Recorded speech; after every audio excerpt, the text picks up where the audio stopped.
Bienvenida, bienvenido. Hoy nos metemos de lleno en algo que, bueno, define nuestras vidas diarias casi sin darnos cuenta. El comercio. Cómo compramos, de dónde viene, todo eso tiene una historia detrás. Y justamente esa historia es la que vamos a explorar hoy. Nos vamos a enfocar en la evolución del comercio al detalle, el que nos llega directo, ¿no? En el estado de Sonora, México. Nuestra guía va a ser un estudio académico que analiza estas transformaciones, sobre todo desde mediados del siglo XIX hasta el año 2006 más o menos. Veremos cómo cambiaron las tiendas, los productos, bueno, hasta nuestra forma de comprar. Exacto. Y es fascinante porque el comercio no es solo mover cajas y ya. Refleja cambios económicos profundos, sociales, incluso culturales. Hay grandes pensadores que nos ayudan a entender esto. Adam Smith, por ejemplo. Él veía el intercambio como algo casi innato, ¿no? El motor de la sociedad. Luego Marx analizó el papel clave del capital comercial, o sea, cómo hace circular las mercancías. Y Alfred Marshall, más adelante, señaló algo que es súper relevante para hoy, cómo la competencia en el comercio moderno es cada vez más, digamos, intensa, y cómo moldea hasta nuestro carácter. Entendido, entonces nuestra misión hoy, digamos, es rastrear esas etapas clave del comercio sonorense, identificar quiénes eran los actores principales en cada momento y, sobre todo, entender cómo la competencia y las influencias de afuera, particularmente esa sombra constante y creciente de Estados Unidos, fueron redibujando el mapa comercial y, pues, nuestros hábitos de consumo allá en Sonora. Hasta ese año, 2006. Arranquemos por el principio, ¿te parece? Principios a mediados del siglo XIX. El estudio nos dice que el puerto de Guaymas era como punto la conexión principal de Sonora con el mundo. Así es, era la ventana principal tal cual. Los protagonistas en ese momento eran comerciantes locales. Muchos, fíjate, con raíces europeas. Se mencionan familias como los Camus, que eran de origen francés, o los Hofer y Müller, alemanes, bueno, entre otros. Ellos trataban con proveedores europeos, sobre todo ingleses, franceses, alemanes. Y lo interesante aquí es el sistema. Todo se basaba en el crédito. Ah, todo a crédito. Sí, la mercancía llegaba, digamos, fiada desde Europa. Y los comerciantes de aquí pagaban conforme iban vendiendo. Eran intermediarios puros. ¿Y qué vendían? Lo básico, me imagino. Pues sí, lo que se necesitaba y no se producía ahí. Telas, vinos, herramientas, material de construcción. El crédito era tan central, imagínate, que hasta la aduana lo aceptaba para pagar impuestos. No me digas. ¿Y las garantías? Bienes tangibles, minerales, madera, plata. El efectivo, el dinero contante y sonante, casi no circulaba. Oye, pero eso suena a una economía un poco frágil, ¿no? Muy en el alambre, dependiente de que la minería o la agricultura, como mencionan el trigo, fueran bien ese año. Totalmente. Era una apuesta constante, sí. Si fallaba la cosecha o la mina se venía abajo, pues el comerciante sufría directamente. Pero a mediados del siglo XIX, el panorama empieza a cambiar. La influencia europea se reduce y mucho. ¿Por qué? ¿Qué pasó? La razón principal, el auge del comercio con Estados Unidos. Primero fue por mar, desde San Francisco hasta Guaymas. Y luego el golpe definitivo, digamos. La llegada del ferrocarril a Yuma, Arizona, allá por 1880. Claro, eso conectó Sonora por tierra. Exacto. Conectó Sonora por tierra con US. Y eso trajo productos estadounidenses, generalmente más baratos, y cambió las reglas del juego. Dinamizó todo. Y esa conexión con Estados Unidos nos lleva directo a la segunda etapa que marca el estudio, más o menos de mediados del XIX hasta los años 30 del siglo XX. Y aquí entra un actor que quizá no esperaríamos de inmediato: los inmigrantes chinos. Su papel fue de verdad crucial, absolutamente. Llegaron hacia 1880, atraídos primero por la construcción del ferrocarril, ese que conectaría Guaymas, Hermosillo y Nogales. Tenían una capacidad de ahorro impresionante, de verdad, y eso les permitió, muy rápido, dejar las vías y montar sus propios negocios. ¿Y qué tipo de negocios? Empezaron con tienditas de abarrotes, lo básico, pero pronto se expandieron a vender de todo: ropa, telas, hasta artículos de lujo orientales como sedas, porcelanas. Llegaron a dominar el comercio minorista y mayorista en muchas zonas. Desplazaron a las antiguas casas comerciales europeas. El estudio los describe como una pequeña burguesía comercial. Vaya. Sí, su impacto fue enorme. Incluso formaron sus propias cámaras de comercio. Fíjate qué nivel. Qué giro tan interesante. Pero entonces, a ver, mientras los comerciantes chinos se hacían fuertes a nivel local, me imagino que el comercio con Arizona y California seguía creciendo. Eso debió generar tensiones, ¿no? Generó un cambio radical, más que tensiones iniciales. La gran diferencia fue la forma de pago. Los estadounidenses imponían el pago de contado. Se acabó eso del fiado europeo que duraba meses. Uf, eso debió ser un golpe duro. Un mazazo. Para muchos comerciantes locales, sobre todo los pequeños que vivían al día con el crédito, fue fatal. No tenían capital para operar así y muchos quebraron. Pero ojo, no todos cayeron. Algunos miembros de la élite sonorense, tanto de familias tradicionales como otras nuevas que iban surgiendo, pues, se adaptaron. ¿Cómo? Viajaban ellos mismos a San Francisco a comprar mercancía, pero ya pagando al contado. Y aquí ocurre algo fundamental.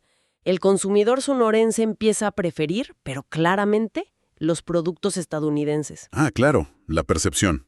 Exacto. Se percibían como de mejor calidad, más duraderos, con mejor presentación, más atractivos. El gusto estaba cambiando. Entiendo. Pero mencionaste que fue un golpe duro para muchos locales. Si antes el efectivo era escaso, ¿cómo lograron algunos adaptarse a ese modelo de contado? ¿Fue solo la élite más rica la que pudo? Es una buena pregunta. El estudio sugiere que sí, que fueron principalmente aquellos con mayor capacidad financiera o quizás acceso a algún tipo de crédito local los que pudieron sortear el cambio.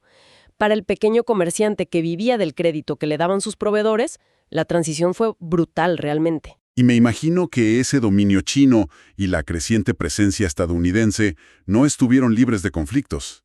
Para nada. El estudio señala que hubo campañas antichinas muy fuertes desde 1919. Se les acusaba de acaparar el comercio. Y esto, tristemente, culminó en su persecución y expulsión en los años 30, durante el gobierno de Rodolfo Elías Calles. Un final muy oscuro para ese capítulo, la verdad. Tremendo. Qué fuerte. Bueno, avancemos a la tercera etapa. Esta nos lleva de los años 40 hasta finales de los 70. El contexto aquí cambia otra vez, ¿no? México como país apuesta por desarrollar su propia industria. Correcto. Es la época de la famosa sustitución de importaciones. Esa estrategia nacional para empezar a fabricar en México lo que antes se compraba fuera. En Sonora, esto se notó muchísimo. El comercio se ligó muy fuerte al desarrollo agrícola, que tuvo un boom en esos años, y también a la incipiente industria local. Mencionan incluso los combinados industriales que impulsó el gobernador Luis Encinas para procesar materias primas locales. Entonces, el mercado se llenó de producto mexicano. Principalmente sí, productos sonorenses y del resto de México. Sin embargo, esa fascinación por lo estadounidense no desapareció del todo, especialmente en las clases medias y altas. La gente seguía cruzando a Nogales, Arizona, o yendo hasta Tucson a comprar ciertas cosas que aquí no había o se percibían mejores allá. El abasto tenía como 3 vías, digamos. Las zonas libres fronterizas con mercancía extranjera, el comercio local pequeño con producto nacional y la importación directa que hacían algunos empresarios más grandes, sobre todo de maquinaria agrícola tipo John Deere, Massey Ferguson. Y en esta etapa, el estudio dice que se consolida una nueva élite empresarial, ahora sí, netamente sonorense. Empiezan a sonar fuerte apellidos como Gutiérrez, Robinson, Burs, Zaragoza, Mazón, Valenzuela Hermanos, y se insiste mucho en la concentración geográfica, donde se instalaban principalmente estos negocios. Pues donde estaba la dinámica económica. Hermosillo, Cajeme, o sea, Ciudad Obregón, Guaymas, Navojoa y Nogales. Los datos son muy claros. Ya en los años 60, solo estos 5 municipios concentraban más de la mitad de todos los comercios del estado y casi 3/4 partes del empleo comercial. El negocio estaba ahí. Y aquí sucede algo más, según entiendo. El comercio empieza a verse como una actividad separada de la producción, ¿cierto? Se especializa. Exacto, se especializa. Ya no es tan común el ranchero que además tiene su tienda. Surgen negocios dedicados exclusivamente a vender. Y el gran cambio de esta era es la llegada de los supermercados.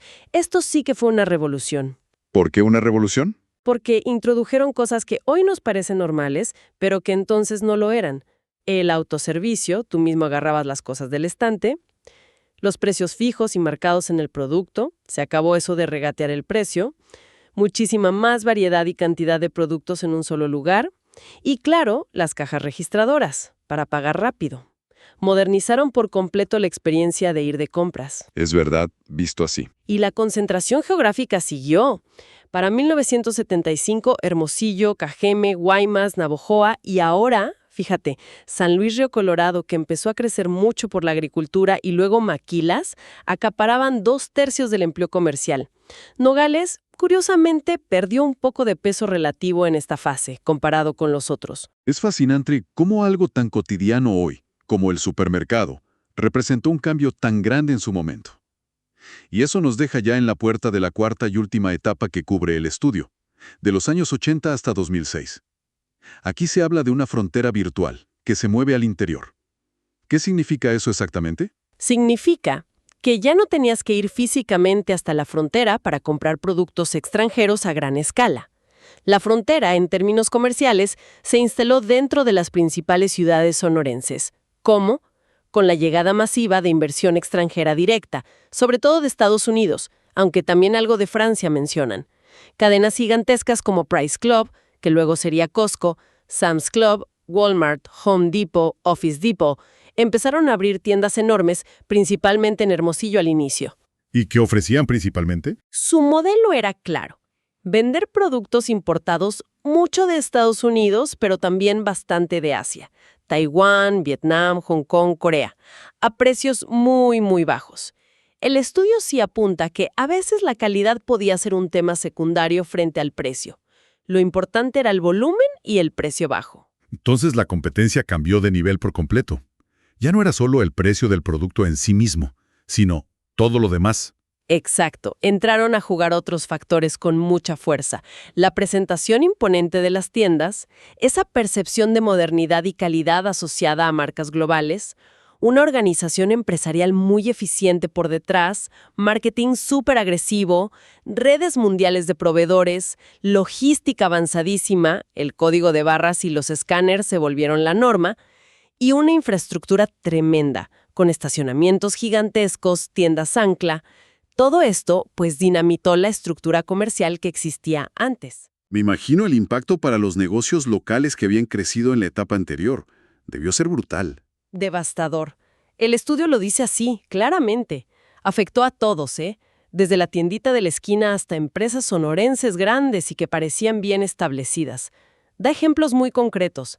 El grupo Valenzuela Hermanos, que había sido como el rey del mercado en los 70s y 80s, con más del 90% de cuota, vio su participación desplomarse a menos del 23% hacia 2006. Tremendo. ¡Qué caída! Y otro caso es Mazón Hermanos, una tienda departamental muy tradicional. Intentaron modernizarse, pero simplemente no pudieron competir con los precios de las grandes cadenas y terminaron vendiendo. El estudio menciona que los compró Liverpool como consecuencia directa de esta pérdida de mercado. Aquí resuenan mucho esas ideas de Marshall sobre cómo monopolios locales, por fuertes que parezcan, son vulnerables cuando llega una nueva competencia más eficiente. Claro. Y también esa otra advertencia de Marshall sobre cómo el comercio moderno, con su publicidad y su escala, a veces puede abrir puertas a prácticas menos honestas, ¿no? Como vender productos de baja calidad, haciéndolos pasar por buenos, o publicidad engañosa. ¿Y qué pasó con el pequeño comercio? ¿Desapareció por completo? No del todo, pero sí se transformó mucho. Vimos por un lado resurgir los tianguis, pero muchas veces vendiendo mercancía importada, a veces saldos o de menor calidad. Y por otro lado también aparecieron pequeñas tiendas muy, muy especializadas, enfocadas 100% en productos extranjeros de nicho. Juguetes muy específicos, artículos de decoración que no encontrabas en otro lado, regalos, cosméticos de ciertas marcas. Como buscando los huecos que dejaban los grandes. Exacto. Buscando huecos en el mercado que las grandes cadenas no cubrían tan bien o no les interesaban. Fue una forma de sobrevivir. ¿Y la concentración geográfica siguió igual o peor? Y Cajeme seguían siendo los polos dominantes indiscutibles. Los 10 municipios principales de Sonora, de más de 70 que tiene el estado, concentraban casi el 90% de los trabajadores del comercio, el 90%. Para 1993, San Luis Río Colorado se consolidó en tercer lugar impulsado por las maquiladoras y la agricultura moderna. Mientras tanto, la vasta zona serrana de Sonora era casi un desierto comercial. Hablan de 40 municipios que apenas sumaban el 5% de las tiendas. La tendencia era clarísima. El comercio se concentraba donde estaba el dinero y la población. Y si queremos entender bien la magnitud de este cambio en la última etapa, Walmart es el ejemplo perfecto. Es un monstruo global, opera a una escala brutal con una logística increíblemente sofisticada, usan hasta satélites para coordinarse, imagínate. Para 2006, su presencia en Sonora ya era muy fuerte. Hablan de más de 1,000 empleos directos, con tiendas Walmart Supercenter y Sam's Club en Hermosillo y Ciudad Obregón. Y su impacto va más allá de solo vender barato, ¿no? Mucho más allá. Lo crucial es entender que estas empresas no solo venden cosas, cambian cómo consume la gente, imponen un modelo basado en precio, en variedad y en conveniencia, que obliga a los negocios locales a intentar imitarlos, empezando por vender también productos importados o simplemente a desaparecer. Sus ventajas competitivas son un cóctel muy potente. A. Costos operativos bajos por la tecnología y la escala. B. Infraestructura imponente, hipermercados, estacionamiento, tiendas complementarias. C. Esa percepción de calidad y variedad. D. Personal capacitado para ser muy amable y eficiente. E. Precios muy agresivos. Y F. Ubicaciones estratégicas en zonas de alto crecimiento. Es difícil competir contra eso. Bueno, hagamos un pequeño resumen del viaje. Empezamos en el siglo XIX con un comercio basado en crédito europeo, en Guaymas principalmente. Luego vino el sorprendente dominio de los comerciantes chinos, en paralelo con la creciente influencia y el modelo de contado de Estados Unidos.